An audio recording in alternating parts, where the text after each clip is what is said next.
Salut tout le monde, c'est Lutès. Aujourd'hui on se retrouve pour une petite vidéo découverte sur le jeu The Invincible. C'est développé par les studios polonais de Star Wars Industries et adapté du livre éponyme de Stanisław Lem, publié en 1964. On est dans une aventure narrative en vue FPS dans un univers rétro-futuriste. On incarne Jasna, une astrobiologiste faisant partie de l'équipe du Dragonfly, qui de retour de mission se réveille au milieu de nulle part sur la planète Régis 3. Elle a dû prendre une sacrée cuite puisqu'elle se retrouve avec une amnésie à court terme qui l'empêche de se rappeler ce qu'elle peut bien foutre ici. Eh ben en fait, faut mettre de l'eau dans le pastis. Après un Alka-Seltzer et quelques étirements, il est temps d'essayer de comprendre ce qui se passe. On va donc récupérer le carnet de notes, qui fait office de carte, ainsi que les jumelles pour se repérer et se mettre en direction du campement. De toute façon, on dit le Nord. Selon comment on est tourné, ça change tout. Première chose qui frappe, c'est beau. Ça m'a fait penser à Mission to Mars ou Seul sur Mars dans le style. La direction artistique colle parfaitement à une ambiance qui mêle solitude et oppression, le tout accentué par une musique et des bruitages qui renforcent l'immersion. Clairement, c'est réussi.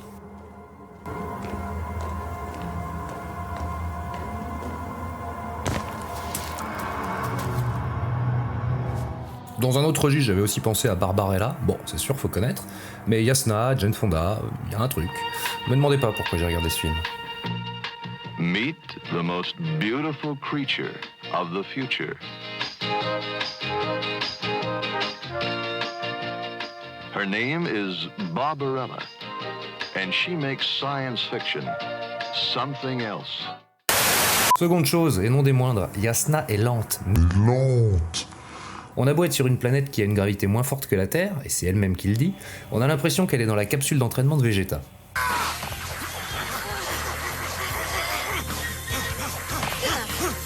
Alors certes, on peut sprinter, mais au bout de 3 secondes, elle est essoufflée et se retrouve avec le casque rempli de buée. Elle est pas seulement amnésique, elle est aussi asthmatique, la pauvre. Ça vous épate, hein? Pour vous dire, mon moment le plus rapide, c'était ça.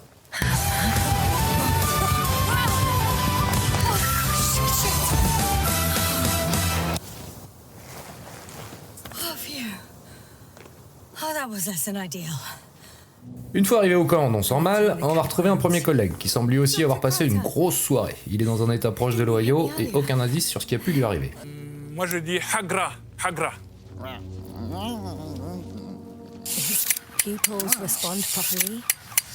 Heureusement, on va vite renouer le contact avec Novitch, qui est l'astrogator du Dragonfly. Alors je sais pas à quel grade ça correspond dans leur organisation, du coup on va l'appeler le Capichef, qui lui est resté au chaud en orbite. T'as peut-être un rapport avec le M51, mon capichef. Mon général, s'il vous plaît, espèce de petit con. Bref, en liaison avec le Capichef, on va partir à la recherche du reste de l'équipage et tenter de découvrir ce qui s'est passé. Pour ça, Jasna dispose de plusieurs outils pour l'aider. Une carte sous la forme d'un journal de bord, une paire de jumelles, un traceur de balises GPS et une sorte de détecteur de métaux permettant de scanner l'environnement. Alors si sur le papier ça a l'air bien cool, dans les faits ça l'est beaucoup moins, puisqu'on va se servir de ces outils uniquement lors de phases scriptées. C'est un peu dommage, ça aurait été chouette de découvrir des secrets en les utilisant, mais non. Faudra attendre que le Capichef vous le demande pour qu'ils aient une utilité. Du coup, rapidement on va retrouver le reste de notre équipage, en plus ou moins bon état, et découvrir que l'Alliance, l'organisation la plus puissante de cet univers, est également sur Régis 3. De là l'histoire va véritablement se lancer, et je n'en dirai pas plus, puisqu'évidemment tout l'intérêt du jeu réside dans cette histoire. En tout cas, c'est bien amené, la narration m'a tenu en haleine jusqu'à la fin, la qualité du jeu des acteurs y attend pour beaucoup aussi. Ça m'a limite donné envie de lire le bouquin. Not at all. What do you mean? I'm stuck. Pour revenir sur l'Alliance, ils sont pas venus les mains vides puisqu'ils ont apporté des véhicules, et plus précisément un rover.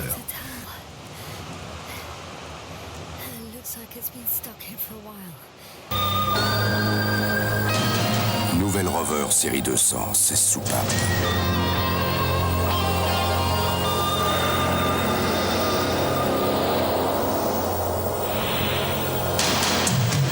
Alors une fois qu'Jasna aura réussi à démarrer l'engin, on va pouvoir parcourir Régis à son bord. On se calme assez rapidement cependant, c'est en monde semi-ouvert et la plupart du temps on va être obligé de suivre une route bien définie. En soi c'est pas plus mal puisque la visibilité dans le rover est assez compliquée, on voit juste à travers un petit bout de pare-brise, donc autant vous dire que j'ai fait connaissance avec un paquet de rochers. Cela dit, c'est toujours plus rapide que l'autre paresseuse. Je ralentis le groupe.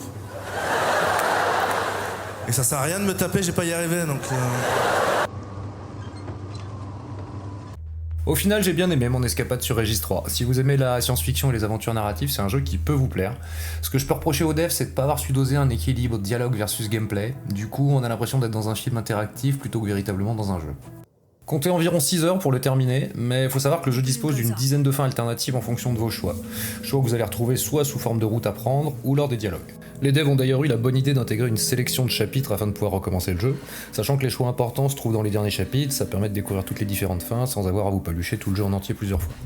Me concernant, j'ai fini le jeu avec 3 fins différentes, qui pour le coup étaient vraiment différentes, mais j'ai encore beaucoup de questions toujours sans réponse, donc je pense que je vais encore en tenter quelques-unes de plus. Le jeu était bien accueilli, sur Metacritic il a reçu une moyenne de 72 quand les joueurs lui ont mis 8, et sur Steam il est disponible au prix de 30€, on va dire que c'est honnête.